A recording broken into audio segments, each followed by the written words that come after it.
Hello everyone. So today I am studying the third chapter of Lakshmi Kant and Indian political science. So the third chapter is concept of constitution, संविधान की अवधारणा. So before studying the fundamental rights, parliament, judiciary, federalism or amendments, you must first understand what is constitution. यदि संविधान की मूल अवधारणा स्पष्ट नहीं होगी तो आगे के सभी अध्याय केवल रटने जैसे लगेंगे and it is truth and this chapter give the philosophical foundation of Indian polity. So the what is constitution, basically संविधान है क्या. So the constitution is the fundamental and supreme law of the country. So संविधान किसी भी देश का मूल एवं सर्वोच्च कानून होता है and it define structure of government, distribution of power, rights of citizens, duties of states, very important, and relationship between state and citizen, राज्य और नागरिकों के बीच संबंध. तो ये सारी चीज़ें हमें कौन बताता है? कॉन्स्टिट्यूशन, संविधान बताता है कि सरकार की संरचना कैसे होनी चाहिए, शक्तियों का जो विभाजन होगा स्टेट और सेंटर के बीच वो किस तरीके से होगा, नागरिकों के क्या अधिकार होंगे, क्या कर्तव्य होंगे, राज्य के क्या कर्तव्य हैं और राज्य और नागरिकों के बीच क्या संबंध रहेंगे. तो अगर हम और भी सिंपल मीनिंग में समझे तो कॉन्स्टिट्यूशन हमें बताता है कि हु विल गवर्न, संविधान बताता है कि कौन शासन करेगा, हाउ विल दे गवर्न, कैसे शासन करेंगे, and what limits will exist on their power, और जो उनकी शक्तियाँ होंगी उनकी क्या सीमा रहेगी. अब ऐसा तो नहीं होगा कि अनलिमिटलेस पावर दे दी गई, जो कुछ वो कर रहे हैं वो अपने हिसाब से करेंगे, नहीं, उनकी पावर्स दिया गया है कॉन्स्टिट्यूशन में but with the limit. This is the beautifulness of the constitution. Now the why does a country need a constitution, ये बहुत ज़रूरी है कि किसी, अच्छा है ना बिना संविधान से, जैसे पहले भी राज्य कर रहे थे अलग अलग प्रांत में राजा महाराजा लोग, वैसे ही कंटिन्यू कर सकते थे, है ना. ये कॉन्स्टिट्यूशन का क्यों ज़रूरी है किसी भी एक पूरे देश के लिए, कंट्री के लिए, है ना. तो क्यों, पहले ये समझते हैं कि अगर कॉन्स्टिट्यूशन नहीं होगा तो चीज़ें कैसी रहेंगी, है ना. So without constitution no legal limits on ruler, arbitrary government होगी, नो गारंटेड राइट, कोई राइट्स नहीं होंगे, है ना, and no stable governance.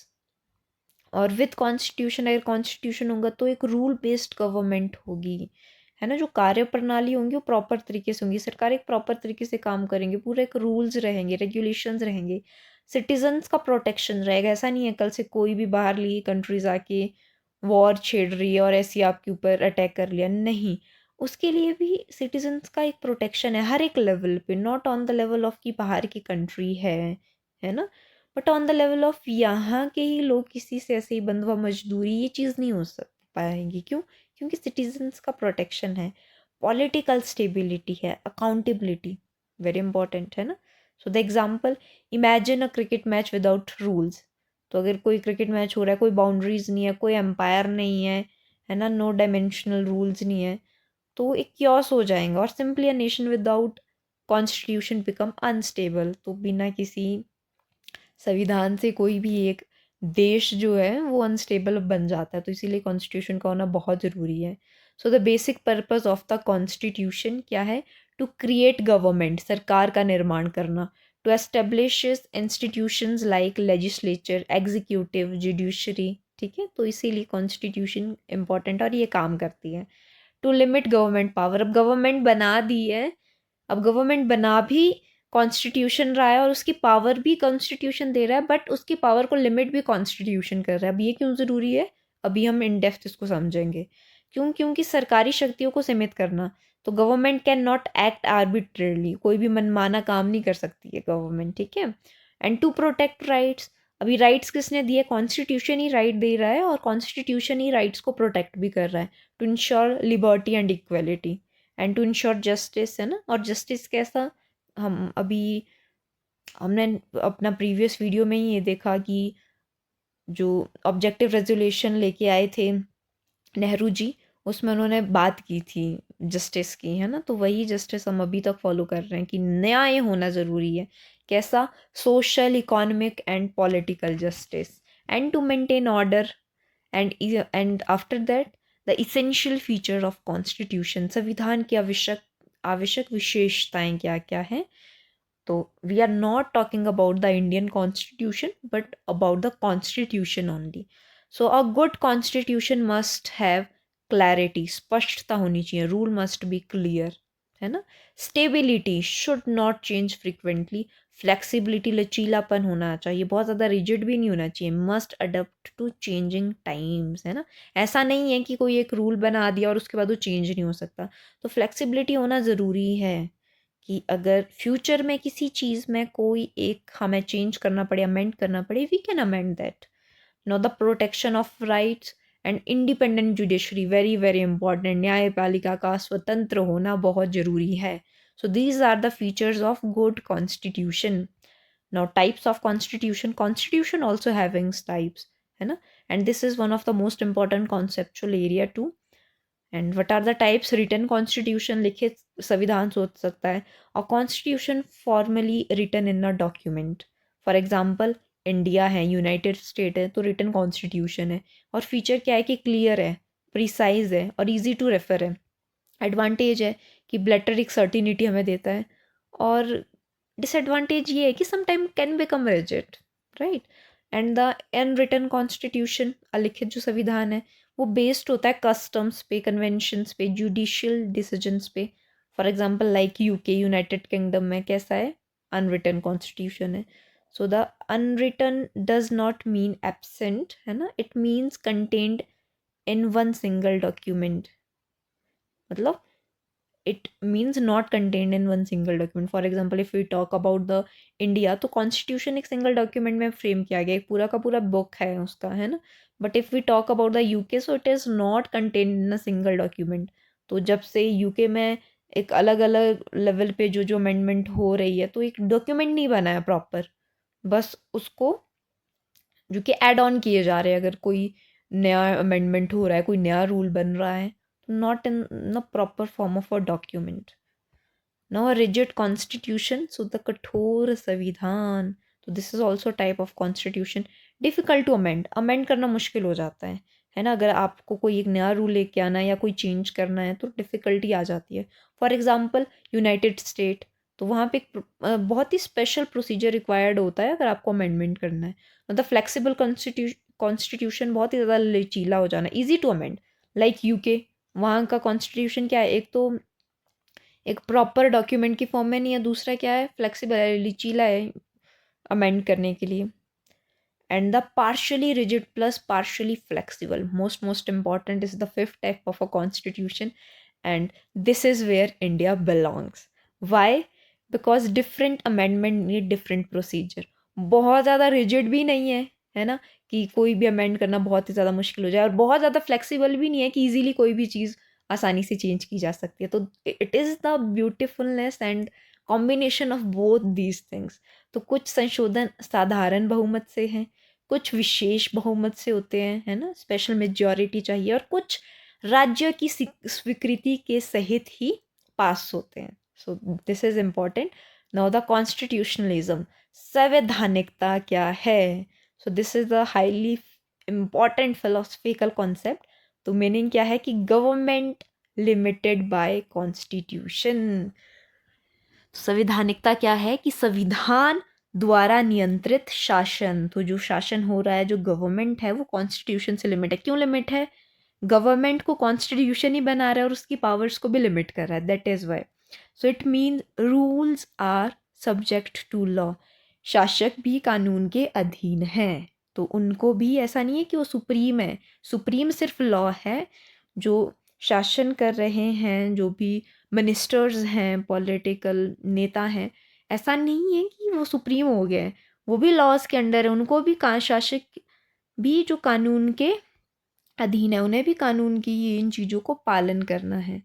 Now the difference, constitution versus constitutionalism, very important, ठीक है। तो संविधान और संवैधानिकता में क्या डिफरेंस है?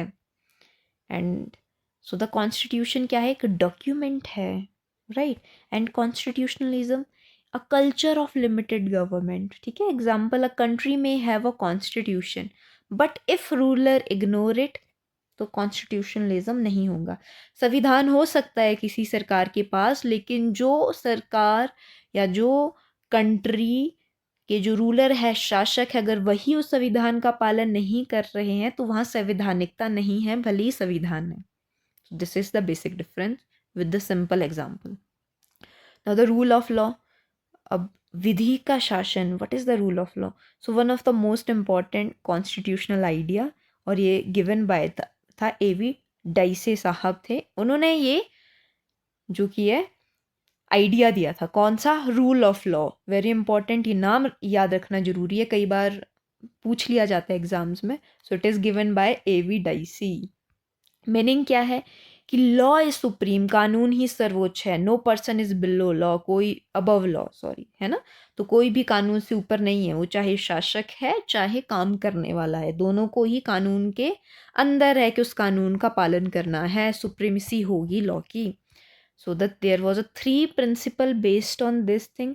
विच थिंग? रूल ऑफ लॉ के अंदर 3 चीज़ें आती है। कौन सी 3 सिद्धांत है? सुप्रीमेसी ऑफ लॉ, कानून ही सर्वोच्च होगा, मनमानी शक्ति नहीं चलेंगी। इक्वालिटी बिफोर लॉ, ठीक है, तो कानून के समक्ष समानता है, everyone is equal. And the third most important, so the predominance of legal spirit, न्यायिक भावना की प्रधानता। राइट्स प्रोटेक्टेड बाय कोर्ट होंगे, जो कि हमारे कॉन्स्टिट्यूशन में दिखता है आर्टिकल 32। तो जो राइट्स हैं वो भी प्रोटेक्टेड रहेंगे, ठीक है। और ये हम इन डेप्थ अभी फ्यूचर में करेंगे अबाउट राइट्स, है ना, पूरा चैप्टर ही है इस पे। So the rule of law in India, अभी तक हमने रूल ऑफ लॉ किया, क्या चीज़ है, किसने कॉन्सेप्ट दिया, क्या इसके प्रिंसिपल्स है, सिद्धांत है। Now we will discuss it in India. So rule of law in India, ये भारत में विधि का शासन कैसा है। So the it reflect in article 14। तो आर्टिकल अनुच्छेद 14 में दिखता है कि इक्वेलिटी बिफोर लॉ, क्या बोलता है आर्टिकल 14? कि सब कानून के सामने सब क्या है? बराबर है, इक्वेलिटी बिफोर लॉ। और judicial review, article 32, independent judiciary हमारे पास दी गई है। Now the separation of power, शक्तियों का पृथक्करण है, a core constitutional principle, right. Meaning क्या है कि government power divided among legislature, executive and judiciary. तो ये बहुत ज़रूरी है कि गवर्नमेंट को ही पावर नहीं दिया गया है, गवर्नमेंट का पावर भी डिवाइड किया गया है। जुडिशरी है जो सब चीज़ें देख रहा है, एग्जीक्यूटिव है जो एग्जीक्यूट कर रहा है, और लेजिस्लेचर है, विधान पालिका है। तो द पर्पस क्या है? Prevent concentration of power. And who give this idea? Montesquieu, right. Now the Indian position, India follows partial separation, not strict separation like USA, ठीक है। तो ऐसा स्ट्रिक्ट सेपरेशन भी नहीं है, बट पार्शियल सेपरेशन है इंडिया में। Why? Parliamentary system require contradiction. Now the checks and balance, नियंत्रण एंड संतुलन। तो ईच ऑर्गन लिमिट्स अदर, है ना, जो भी एक पार्ट है वो दूसरे को लिमिट कर रहा है। फॉर एग्जाम्पल कैसे? ये 3 ही पार्ट्स हैं इंपॉर्टेंट, अगर हम देखें जो कॉन्स्टिट्यूशनल पावर्स के, अगर हम कॉन्स्टिट्यूशनल पावर्स की बात करें या फिर गवर्नमेंट पावर की अगर हम बात करें, तो 3 ही ये त्रिस्तरीय हम सरकार बोल सकते हैं, या फिर 3 लेवल्स बोल सकते हैं, which is important: legislature, executive, judiciary, विधान पालिका, कार्यपालिका एंड न्यायपालिका, है ना। तो वाई? और ये तीनों एक दूसरे को लिमिट कर रही है। Judiciary can review law, example, and parliament can impeach जजेस, and executive can issue ordinance. So these prevent dictatorships, right? Now the sovereignty, संप्रभुता, another fundamental constitutional concept है। मीनिंग क्या है कि सुप्रीम अथॉरिटी ऑफ स्टेट, राज्य की सर्वोच्च शक्ति रहेंगी सोवर्जिनिटी के अंदर। India is sovereign, meaning sovereign हम बोल देना कि India is a sovereign country. What is the meaning of सोवर्जन?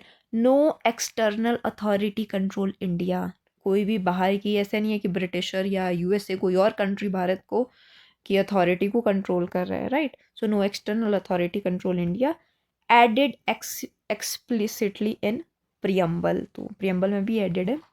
Now the internal and external sovereignty, आंतरिक और बाह्य संप्रभुता इंपॉर्टेंट। तो what is the internal sovereignty?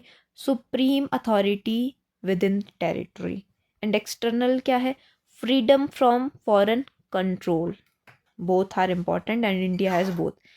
Internal sovereignty भी है और एक्सटर्नल सोवर्जिनिटी भी है, मतलब जो बाहर के अफेयर्स हैं या फिर बाहर की जो चीज़ें हैं उसके पास, उसको उसकी अथॉरिटी भी इंडिया के पास है। उसको अगर एक्सपोर्ट इम्पोर्ट ये सारी चीज़ें देखनी है या बाहर की कंट्रीज़ के साथ रिलेशन देखना है, ऐसा नहीं है कि उसके लिए कोई और अथॉरिटी इंडिया को गाइड कर रहा है, राइट, या फिर कोई और अथॉरिटी इंडिया को रूल कर रहा है। तो basically both sovereign it is having on India.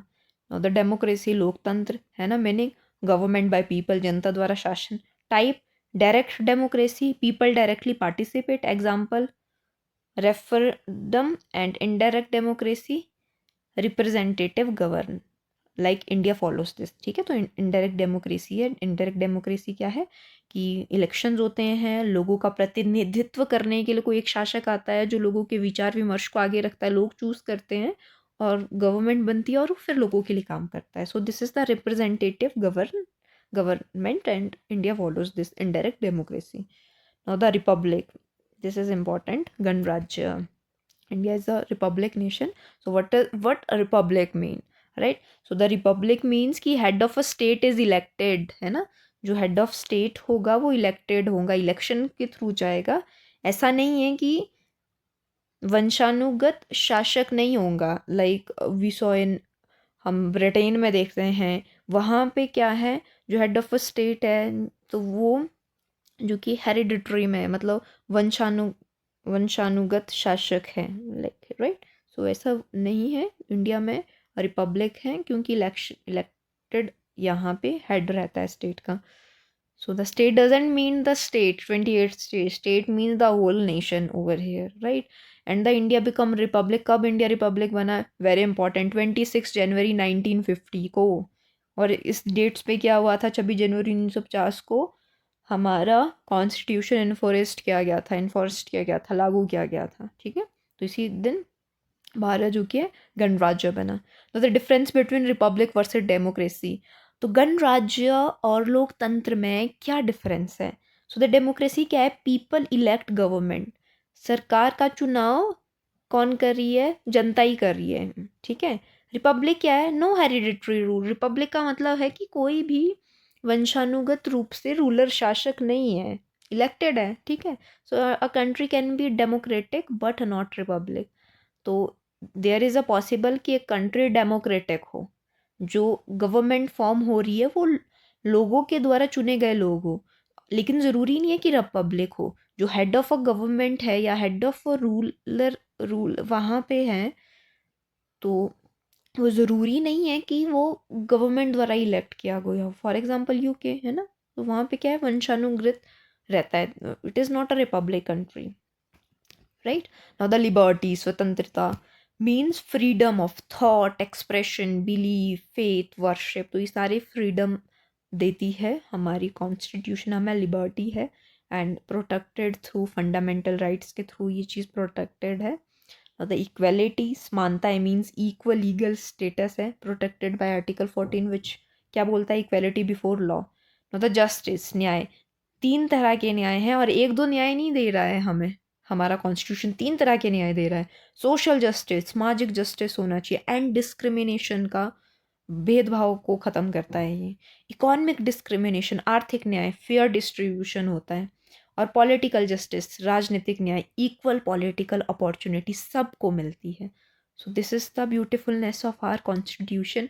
And और ये साथ ही साथ क्या है, उन लोगों की सोच दिखाती है जिन लोगों ने हमारा कॉन्स्टिट्यूशन बनाया, तो वो कितने ऊंचे स्तर पे उनका जो कि ये विचार रहे होंगे। तो तीन तरह के न्याय उन्होंने हमें दिए। नाउ द फर्टिनिटी, बंधुत्व मीन्स ब्रदरहुड एंड यूनिटी, भाईचारा और एकात्मकता। ठीक है, सो पर्पस क्या है? टू प्रमोट नेशनल इंटीग्रेशन, तो पूरे के पूरे देश में जो कि भाईचारा बना रहे एक सब लोगों के बीच। सो द लिमिटेड गवर्नमेंट, अब सीमित सरकार क्या है?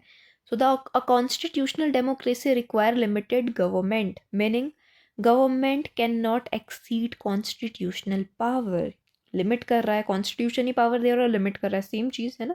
सो दिस प्रोटेक्ट सिटीजन्स को प्रोटेक्ट करता है। नाउ द पॉपुलर सोवर्जिनिटी, जन संप्रभुता, so the ultimate power lie with people, ठीक है। तो सर्वोपरि जो एक हिसाब से शक्ति है वो जनता में ही निहित है। So government drives authority from citizen, और गवर्नमेंट भी जो अथॉरिटी ड्राइव कर रहा है वो सिटीजन से मिली है, क्योंकि लोगों ने उनको चुन के देखा है, और लोग चाहे तो सरकार गिरा भी सकती है। So it reflect through elections में ही सारी चीज़ें साफ हो जाती है। Like okay, now the constitutional supremacy, संवैधानिक सर्वोच्चता। So the constitution is supreme, संविधान ही सर्वोच्च है, कानून ही सर्वोच्च है। So the no organ can violate it, कोई भी चीज़ इस चीज़ को ख़त्म नहीं कर सकती या वायोलेट नहीं कर सकता है। No the difference, constitutional supremacy versus parliamentary supremacy, very very important. So the constitutional supremacy क्या है कि constitution is above parliament, example India, ठीक है। पार्लियामेंट को भी कॉन्स्टिट्यूशन को फॉलो करना पड़ेगा, अमेंड कर सकता है पार्लियामेंट चाहे तो, but in the limit of constitution which is written over there, एक लिमिट के साथ जो चीज़ बताई गई है। ऐसा नहीं है कि कल दिन के लिए कोई एक अधिकार ख़त्म कर दिया, नो, राइट। एंड बेसिकली ये केशवानंद भारती के इसमें हुआ भी था, I think 42nd amendment act में, कि जो संविधान का हमारा बेसिक ढांचा है उसे ख़त्म नहीं किया जा सकता, उसे एक हिसाब से चेंज नहीं कर सकता है पार्लियामेंट, वो वैसा ही रहेगा क्योंकि वो ज़रूरी है। नाउ द अगर हम कॉन्स्टिट्यूशनल सुप्रीमेसी देखें तो वो हमें इंडिया में दिखती है, और अगर हम पार्लियामेंट्री सुप्रीमेसी देखें तो वो यूके में है, क्योंकि वहाँ पार्लियामेंट ही सुप्रीम है ना। हमने पढ़ा था कि अभी वहाँ का जो कॉन्स्टिट्यूशन है that is not on a document, right, वो एक कोई प्रॉपर एक डॉक्यूमेंट के फॉर्म में है नहीं है, तो अनरिटन हम बोल सकते हैं उस चीज़ को। और सेकंड चीज़ क्या है कि वहाँ it is not a republic and there is a parliamentary supremacy, जो पार्लियामेंट ने रूल बना दिए वही सुप्रीम होगा, right. And the Indian, so अभी हम इंडिया की अगर बात करें तो इंडिया की फॉलोज क्या करे आप, balance but primarily constitutional supremacy, बहुत बढ़िया। नाउ द फेडरलिज्म, संघवाद, so a constitutional arrangement where power divide between centre and state, दोनों में डिवाइड की गई है। पर्पस क्या है कि यूनिटी भी बनी रहे और रिलीजन ऑटोनॉमी भी हो। तो India has quasi federal structure, तो कैसा फेडरल स्ट्रक्चर है, क्वासी फेडरल स्ट्रक्चर है। तो यहाँ पे एक और क्वेश्चन भी अराइज होता है कई बार कि इंडिया इज़ अ यूनियन, है ना, it is called the union of state but not the federation, why, we have go through it in, I think, in the first chapter video, so you can just watch that to clear this. Now the unitary feature क्या है, एकात्मक विशेषता है कि India है strong centre, जो powers हैं वो दोनों में डिवाइड है, सेंटर में भी है स्टेट में भी है, बट स्टेट जो सेंटर है वो एज कम्पेयर टू स्टेट ज़्यादा स्ट्रॉन्ग है। फॉर एग्जाम्पल इमरजेंसी प्रोविजन दिए गए हैं, सिंगल कॉन्स्टिट्यूशन और सिंगल सिटीजनशिप, ऐसा नहीं है कि स्टेट का अलग कॉन्स्टिट्यूशन है सेंटर का अलग कॉन्स्टिट्यूशन, सिंगल कॉन्स्टिट्यूशन फॉलो होता है पूरे भारत में, और सिंगल सिटीजनशिप है ना। क्योंकि बहुत सारी कंट्रीज़ में क्या है, स्टेट का अलग सिटीजनशिप होता है, नेशन का अलग सिटीजनशिप होता है, no, single citizenship. Now the constitutional morality अगर हम देखें तो संवैधानिक नैतिकता क्या है, very important modern constitutional concept है ये। तो संवैधानिक नैतिकता क्या है, meaning respect for constitutional values and procedure, और ये promoted strongly by B R Ambedkar, और ये सही है, जो कॉन्स्टिट्यूशनल हमारी वैल्यूज़ और प्रोसीजर उसका रिस्पेक्ट होना ज़रूरी है, तो संवैधानिक नैतिकता होना ज़रूरी है। It means merely obeying texting but following spirit, ठीक है। तो इसका मतलब ये नहीं है कि सिर्फ आप ओबे कर रहे हैं टेक्स्ट को, बट उसकी जो अंतरात्मा है उसको फॉलो कर रहे हैं, कि हमारा जो कॉन्स्टिट्यूशन वो क्या चीज़ बोल रहा है, वो क्या है, उसको मान रहे हैं, उसके एक सीमा को आप संजोए हुए हैं। So the basic structure idea अगर हम देखें, मूल संरचना का विचार, तो though formally involve later conceptual rooted here, it means certain core constitutional feature can not be destroyed, example democracy, federalism, and judiciary review. These features of the constitutional cannot be destroyed. So this is the मूल संरचना का विचार, basic structure idea, जो मैंने बोला था ना, basic structure आप चेंज नहीं कर सकते। So democracy, federalism and judicial review, ये एग्जाम्पल हैं, right. Okay, so the why India constitution is unique. अब बात करते हैं भारत की, कि भारतीय संविधान क्यों विशिष्ट हैं, क्यों यूनिक है, क्यों? क्योंकि अभी तक हमने क्या पढ़ा है, कॉन्स्टिट्यूशन के क्या टाइप होते हैं, कॉन्स्टिट्यूशन में क्या क्या फीचर्स होने चाहिए, और कॉन्स्टिट्यूशन क्यों ज़रूरी है। अब देखते हैं कि इंडिया कॉन्स्टिट्यूशन क्यों यूनिक है। अभी कॉन्स्टिट्यूशन तो बहुत कंट्रीज़ में है, बट इंडिया का क्यों यूनिक है, क्यों? क्योंकि because it combines return clarity. पहली बात तो एक रिटर्न कॉन्स्टिट्यूशन है, हम इसको पढ़ेंगे नेक्स्ट चैप्टर में, salient features of constitution, but here also we will go through. तो रिटर्न क्लैरिटी है, पार्लियामेंट्री डेमोक्रेसी है, फेडरल सिस्टम है, जुडिशल रिव्यू देता है, बहुत बढ़िया, और सोशल रिवॉल्यूशन है ना। And the most important distinctions अगर हम देखें, सबसे महत्वपूर्ण अंतर क्या है कि कॉन्स्टिट्यूशन वर्सेस लॉ। कॉन्स्टिट्यूशन क्या है? सुप्रीम लॉ है, कॉन्स्टिट्यूशन ही सुप्रीम लॉ है। ऑर्डिनरी लॉ जो है वो made under constitution. Ordinary law भी जो बनेंगे वो कॉन्स्टिट्यूशन के अंडर ही बनेंगे, ऐसा नहीं है कि बाहर हो जाएंगे। Constitution versus government, constitution create government and constitution limits the power of government too. This is the beautifulness of our constitution. Democracy versus republic, तो डेमोक्रेसी इलेक्शन होते हैं, रिपब्लिक है no hereditary ruler. And rule of law versus rule by law, दोनों ही अलग चीज़ है। शासन का, सॉरी, रूल का शासन और शासन के द्वारा rule, something like that. So rule of law just governance, rule by law law used as tool of control. तो दोनों चीज़ें, रूल ऑफ लॉ भी होता है, रूल बाय लॉ भी रहता है। सो द मास्टर्स अगर हम टेक अवे निकाले तो मुख्य निष्कर्ष क्या है कि our constitution is not merely a legal text, it is political philosophy, social contract, institutional framework and national vision. तो भारत का संविधान केवल शासन चलाने का दस्तावेज नहीं है, यह भारत के लोकतांत्रिक चरित्र की आत्मा है, right. Now we will go through the 20 most important MCQs from the chapter concept of constitution, so that हमारा और अच्छे से क्लैरिटी हो जाए। जो भी मोस्ट इम्पॉर्टेंट क्वेश्चन और पूछ लिए जाते हैं from the previous year PYQs also. So the first question, a constitution primarily aims to. तो कॉन्स्टिट्यूशन का जो हम बोल सकते हैं प्राथमिक उद्देश्य क्या है? Establish military authority, limit government power and organize governance, strengthen executive supremacy, promote only economic development. तो साफ साफ है, option B is the correct. So the a constitution has two core purpose, दो मुख्य प्राथमिक उसके जो कि है पर्पस है, to create government institution, to limit their power, government create करना और उसी की पावर को लिमिट करना। Without limitation constitutional government become authoritarian. So this is the essence of modern constitutional democracy. Second, the concept of rule of a law is associated with. तो rule of law किसने दिया था? A.V. Dicey साहब ने दिया था, ठीक है। So A.V. Dicey gave this concept 3 principle दिए थे: supremacy of law, equality before law, predominance of legal spirit. So India reflect this in Article 14. Third question, which country has an unwritten constitution? India, United States, United Kingdom, Canada. So the option C, United Kingdom.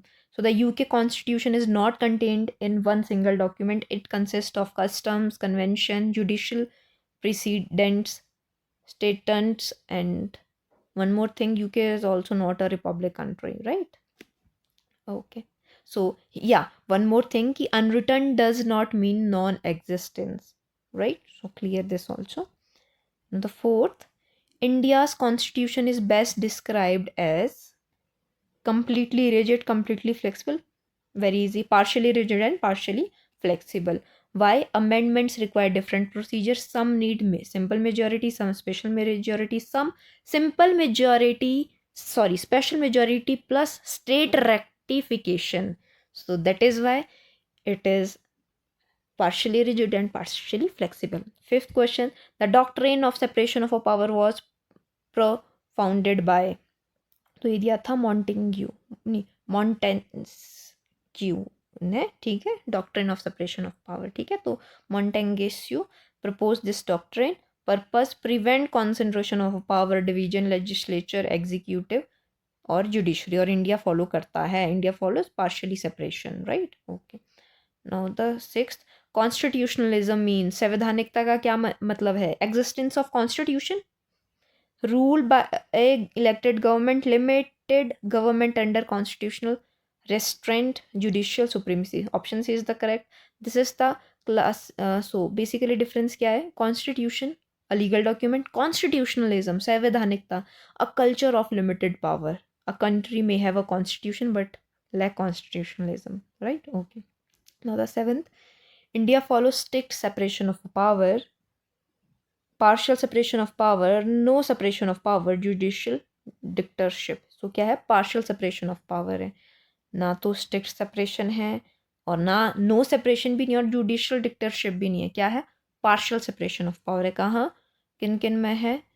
legislature में है, executive में है और judicial में है। So the explanation, India parliamentary system require contradiction. For example, executive is drawn from legislature, no separation exists but not absolute. So separation exists but not absolute. So it is a partial separation. It, the term republic mean, republic का क्या मतलब है? Elected head of state. So the means republic means no hereditary rule. India's president is elected. So it is not like UK is democratic but not republic. Okay. Now the ninth, which statement is correct? Every democracy is a republic. Every republic is democracy.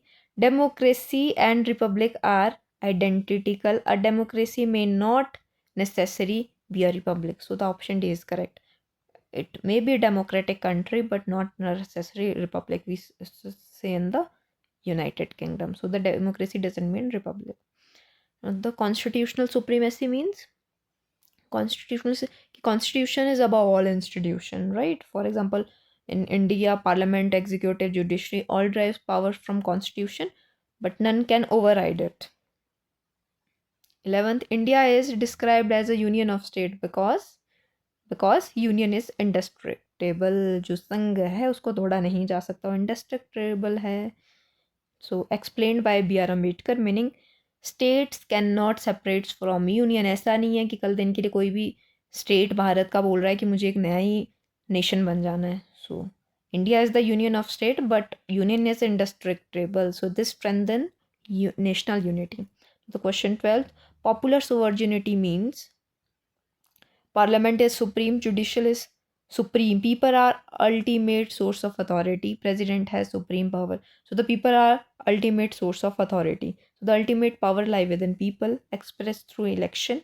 So the representation democracy is built on this principle.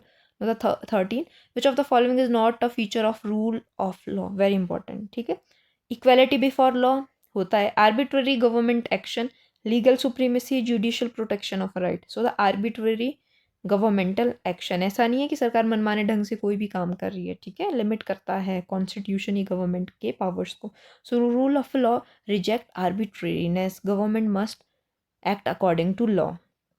14, federalism primarily means, federalism का मतलब क्या है? Division of power between levels of government. So the federalism divides power between centre and state. India is often called quasi federal. ठीक है, तो इंडिया में कैसा सिस्टम है? क्वासी फेडरल है because centre is strong. Federalism है कि डिवीजन तो है सेंटर और स्टेट के बीच, लेकिन क्वासी फेडरल है, सेंटर को ज़्यादा पावर है as compare to state.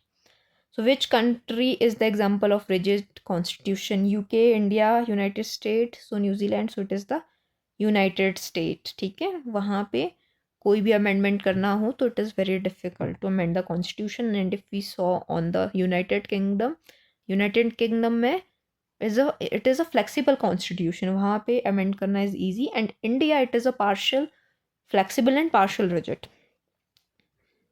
The 16, checks and balances aim to prevent concentration of power, right? Okay, so the each organ restraint other. Example, judicial review, impeachment, legislature oversight. So the purpose क्या है? Prevent abuse of power. 17, constitutional morality means respect for constitutional values and procedure. ठीक है, so that it was also promoted by B.R. Ambedkar. It means following constitutional spirit, not just literal text, तो सिर्फ लिखा गया है उस text को ही follow नहीं करना है, जो उसकी स्पिरिट है, जो अंतरात्मा जो बोल रही है उस चीज़ को फॉलो करना है। 18 which among the following best define sovereignty, संप्रभुता को कौन सी चीज़ डिफाइन करता है? Judicial independence, supremacy, authority of the state, legislative majority, and electoral dominance. So the option B is the correct. Supreme authority of the state. Sovereignty means ultimate authority. India enjoys external sovereignty and internal sovereignty both. No foreign power controls India. So sovereignty means ultimate authority. The supremacy authority of the state. Here, don't confuse. State does not means the 28 states means the whole nation, right? So the supremacy authority of the nation.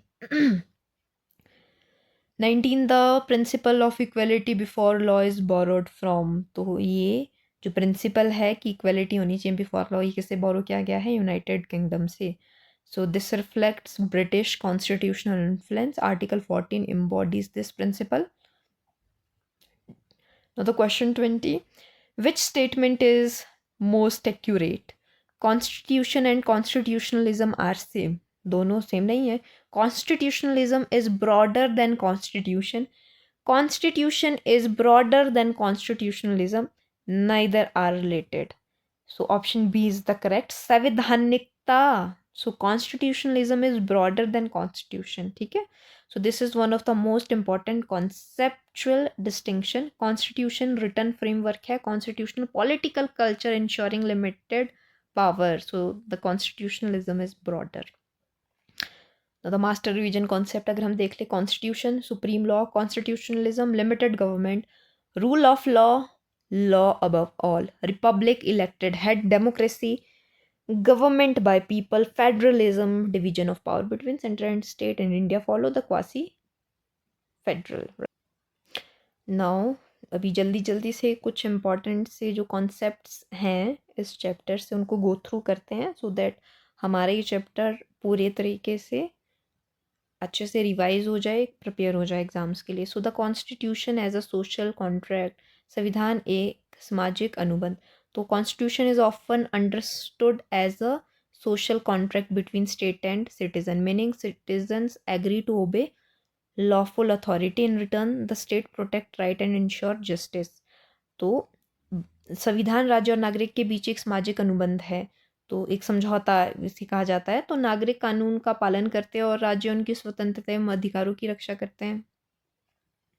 And this idea traces back to thinkers like John Locke and Jean Jacques Rousseau जो हैं. ठीक है. So the limited government versus weak government. सीमित सरकार बनाम कमजोर सरकार. So these both are not same, limited government और weak government, right. So the limited government क्या है? Power is constitutionally restricted, this is desirable, ये ज़रूरी है. वी गवर्नमेंट क्या? Enable to govern effectively, this is undesirable. ठीक है. तो सीमित सरकार है, संविधान द्वारा निर्मित. कमजोर सरकार क्या है? प्रभावी शासन न करने वाली. ठीक है. Okay. Negative versus positive liberty, नकारात्मक और सकारात्मक स्वतंत्रता. So the negative liberty, freedom from interferences. Example, government can not censor arbitrarily. ठीक है. And positive, condition that enable freedom. Example, education opportunity. तो नेगेटिव क्या है? हस्तक्षेप से मुक्ति. एंड पॉजिटिव क्या? विकास हेतु अवसर. So the India constitution recognize both. And the formal equality versus substantive equality. औपचारिकता समानता बनाम वास्तविक समानता. तो द फॉर्मल इक्वालिटी क्या है? Treat everyone same. Substantive equality क्या है? कि special measure for disadvantages group. Example, reservation. ठीक है. तो इक्वालिटी तो है, but in some cases like we can say, if we talk about the reservation, कमज़ोर वर्गों की अगर हम बात करें तो वहाँ पे सब्सिटेंटिव इक्वालिटी है. तो औपचारिक समानता भी है कि सबको समान व्यवहार मिलेगा, और वास्तविक समानता भी है कि कमज़ोर वर्ग को विशेष सहायता दी जा रही है. So India strongly emphasize substantive equality. So we will do it in the article 15 and 16. So the procedural democracy versus substantive democracy. प्रजातात्मकता लोकतांत्रिक बनाम वास्तविक लोकतंत्र। सो द प्रोसीड्रल डेमोक्रेसी क्या है, रेगुलर इलेक्शन, और सब्सिटेंटिव डेमोक्रेसी क्या है, real justice, participation, dignity. So India AIIMS for both. For example अगर हम हिंदी में देखें तो प्रोसीजरल डेमोक्रेसी क्या है कि चुनाव होगा, और सब्सिस्टेंटिव डेमोक्रेसी क्या है कि न्यायपूर्ण सामाजिक व्यवस्था। लिबरल कॉन्स्टिट्यूशनलिज्म, उदार संवैधानिकता। This means government power must be limited to protect individual liberty. Main feature क्या है, फंडामेंटल राइट्स है, रूल ऑफ लॉ है, जुडिशियल रिव्यू है। So India incorporate this strongly. तो उदार संवैधानिकता का अर्थ है राज्य शक्ति सीमित रहे, व्यक्ति की स्वतंत्रता सुरक्षित रहे। Collective good versus individual liberty, सामूहिक हित बनाम व्यक्तिगत स्वतंत्रता। So every constitution balance both. Example, freedom of speech is protected but subject to reasonable restrictions. Yes है ना। तो संविधान व्यक्ति की स्वतंत्रता सामाजिक के बीच संतुलन बनाना जरूरी है। For example freedom of speech है, क्या बोल सकते हैं, लेकिन ऐसा भी नहीं है कि आप नेशनल फ्लैग को लेके कुछ ही बोल रहे हो। So basically, so you got it. Collective goods versus individual liberty.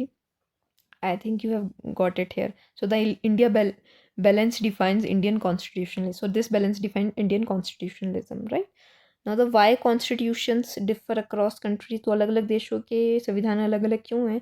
Because constitution reflect the history, society, political struggle, culture of their country. That is why we can see the difference in the constitution of different countries. So for example, United Kingdom evolutionary constitutional development वहाँ हुआ है, US में revolutionary origin रहा है, और India में freedom struggle plus diversity management है। तो हर संविधान अपने देश के इतिहास और परिस्थिति का परिणाम होता है। And the ideal constitutional balance, आदर्श संवैधानिक संतुलन, a good constitution balances stability and changes. तो too rigid, obsolete, too flexible, unstable. So India tries middle path, right. तो ना ही अत्यधिक कठोर होना चाहिए, ना अत्यधिक लचीला होना चाहिए संविधान। The written constitution is equal to better constitution. तो बहुत बार ये लोग सोचने लगते हैं कि रिटन कॉन्स्टिट्यूशन इक्वल है बेटर कॉन्स्टिट्यूशन के, ठीक है। So written constitution does not mean better constitution. So the लिखित संविधान हमेशा बेहतर नहीं, ठीक है। This is often misunderstood. Quality depends upon implementation, political culture, institutional maturity, not merely written text. तो केवल लिखित संविधान का लिखित होना पर्याप्त नहीं है, सफलता निर्भर करती है राजनीतिक संस्कृति पर और संवैधानिक पालन पर। The real guardian of constitution, संविधान का वास्तविक रक्षक कौन है? तो only judiciary protect constitution. It is not fully correct. So the legal guardians कौन से हैं? बहुत बार क्या एक मिसकंसेप्शन बन जाता है कि ओनली जो जुडिशरी है वही प्रोटेक्ट करे कॉन्स्टिट्यूशन की। It is not fully correct. The real guardians are judiciary, legislature, executive and citizens, whole four. सो संविधान की रक्षा केवल न्यायपालिका नहीं करता, नागरिक भी इसकी रक्षा करते हैं, कार्यपालिका भी है, विधान पालिका भी है। द कॉन्स्टिट्यूशनल कल्चर, संवैधानिक संस्कृति। Constitution succeed only when people internalize its value. This include tolerance, participation, respect for dissent. जब नागरिक संवैधानिक मूल्यों को अपनाते हैं तभी संविधान सफल होता है। अगर पीपल ही फॉलो नहीं करेंगे तो फॉलो होना पॉसिबल नहीं है, राइट। तो इसीलिए इसको बहुत ज़्यादा कठोर या बहुत ज़्यादा ईजी भी नहीं बनाया जा सकता है कि डिसरिस्पेक्ट हो या फॉलो करना ही मुश्किल हो या लोग फॉलो ही ना करें। Know the difference, legal sovereignty versus political sovereignty. तो ये भी ज़रूरी है। लीगल सोवर्जिनिटी क्या है? Power recognised by law. Political sovereignty, actual source of political authority. In India legal है कॉन्स्टिट्यूशन, पॉलिटिकल है people. So this is the new sense first valuable distinction. Most important अगर हम कॉन्सेप्ट देखें तो constitution is successful not because it is perfectly written. तो कोई भी constitution तब सफल नहीं होता है जब उसे अच्छे से लिख लिया जाए। ये सक्सेसफुल होता है जब लोग इसे फॉलो करते हैं, इसे पकड़ते हैं। So this idea was strongly emphasised by B R Ambedkar. तो संविधान की सफलता उसके शब्दों में नहीं बल्कि उसके पालन में है। So the final master summary of the third chapter is law, philosophy, power limiting framework, social vision, democratic discipline. संविधान है कानून, विचारधारा, शक्ति नियंत्रण व्यवस्था और लोकतांत्रिक दृष्टि। तो if if I have missed anything from this chapter and I was incorrect for explaining anything, and so kindly let me know in the comment.